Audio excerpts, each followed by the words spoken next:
చిత్తూరు జిల్లా పలమనేరులోని నల్లగుట్లపల్లిలో జరిగిన రచ్చబండ కార్యక్రమంలో ఆంధ్రప్రదేశ్ కాంగ్రెస్ అధ్యక్షురాలు వైఎస్ షర్మిల కేంద్ర రాష్ట్ర ప్రభుత్వాలను తీవ్రంగా విమర్శించారు.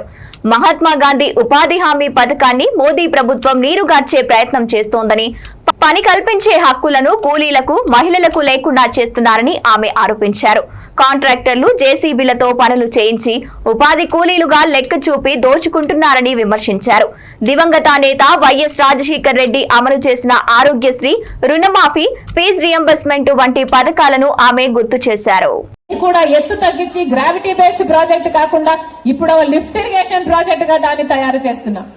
అన్ని వాగ్దానాలను తుంగలో తొక్కింది బీజేపీ పార్టీ. ఇప్పుడు ఉపాధి హామీ పథకానికి కూడా గండి కడుతున్నారు. ఇది ఎక్కడి న్యాయం అని అడుగుతున్నాం. ప్రశ్నించాల్సిన ఒక్క పార్టీ కూడా ప్రశ్నించడం లేదు. చంద్రబాబు గారు ప్రశ్నించరు, పవన్ కళ్యాణ్ గారు ప్రశ్నించరు, జగన్మోహన్ రెడ్డి గారు కూడా ప్రశ్నించరు. ఎందుకంటే ఈ ముగ్గురు బీజేపీ పార్టీకి బానిసలయ్యారు కాబట్టి, ఈ బీజేపీ పార్టీకి ఊడిగలు చేస్తున్నారు కాబట్టి ఎవ్వరు బీజేపీ పార్టీని, మోడీని అనే ధైర్యం చేయరు, అనే సాహసం చేయరు.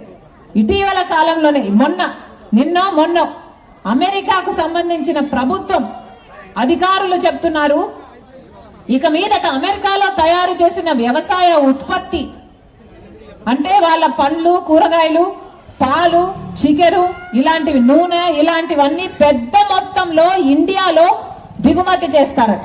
ఎందుకంటే మోడీ గారు పన్ను 0 చేశారట.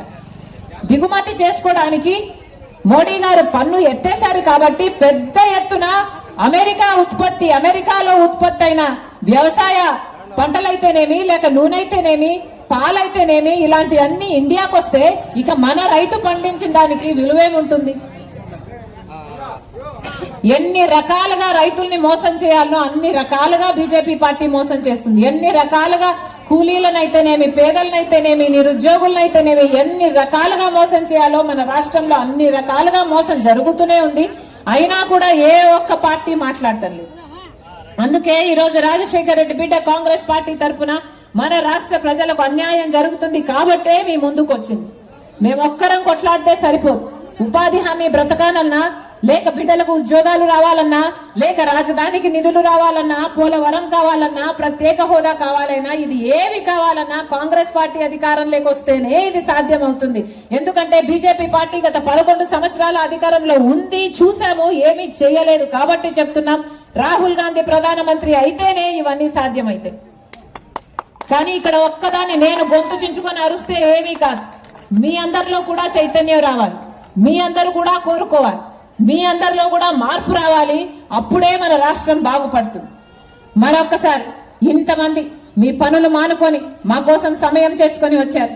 ప్రతి ఒక్కరికి మీ రాజశేఖర్ రెడ్డి బిడ్డ శిరస్సు వంచి చేతులు జోడించి మనస్ఫూర్తిగా కృతజ్ఞతలు తెలుపుకుంటుంది. జోహార్.